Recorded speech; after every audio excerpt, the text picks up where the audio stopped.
Assalamualaikum warahmatullahi wabarakatuh. Bismillah, alhamdulillah, wassalatu wassalamu ala rasulillah, amma ba'd. Salah satu bagian dari ajaran Islam adalah akhlak. Secara garis besar, akhlak itu terdiri dari 3 unsur. 1, berakhlak kepada Allah atau hablum minallah. 2, berakhlak kepada diri sendiri maupun ke orang lain, yaitu hablum minan nas. Serta berakhlak kepada lingkungan alam atau hablum minal alam. Akan tetapi di dalam pelaksanaan atau di dalam prakteknya, manusia itu memiliki beberapa tingkatan akhlak. Misalnya kita cermati di dalam surat An-Nisa ayat 69. Bismillahirrahmanirrahim. Wa may yuti'illaha war rasula fa ulaika ma'al ladzina an'amallahu 'alaihim minan nabiyyin was-siddiqin wasyuhada was-sholihin wa hasuna ulaika rafiqa. Pada ayat tersebut ada 5 tingkatan orang yang berakhlak. Tingkatan pertama adalah para nabi dan rasul. Para nabi dan rasul ini akhlak mereka begitu istimewa. Kalau dikasih nilai, akhlak beliau-beliau ini selalu 100. Oleh karena itu, ketika para nabi dan rasul menampilkan akhlak yang nilainya di bawah 100, maka beliau-beliau ini ditegur oleh Allah. Misalnya ada ayat abasa wa tawalla an ja'ahul a'ma.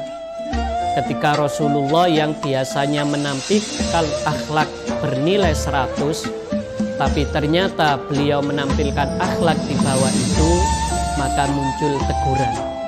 Dari sini bisa dipahami akhlak tertinggi adalah akhlak para nabi, akhlak para rasul. Di bawah itu ada namanya as-siddiqin. As-siddiqin ini kalau zaman sekarang dimaknai para waliullah. Mereka ini adalah orang-orang yang dia tidak pernah melakukan dosa besar, dan mereka tidak pernah terus-menerus melakukan dosa kecil. Kalaupun mereka berbuat salah, itu hanya masuk kategori dosa-dosa kecil.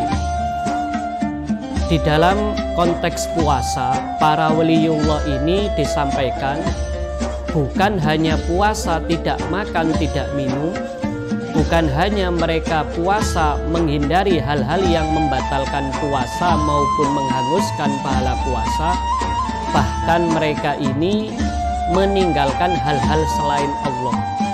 Jadi mereka puasanya tidak sekedar tidak makan, tidak minum, tidak menggunjing, bahkan mereka ini tidak memikirkan pada selain Allah Subhanahu wa ta'ala. Ini adalah akhlak orang-orang yang terbaik yang statusnya as-siddiqin. Lalu yang ketiga adalah para ulama. Para ulama atau syuhada ini adalah orang-orang yang akhlaknya dipandu oleh ilmu. Suatu ketika bisa jadi dia akan memberikan acuan-acuan akhlak berdasarkan ilmunya. Misalnya dia akan menghindari orang fasik karena bisa jadi orang fasik akan mempengaruhi dirinya.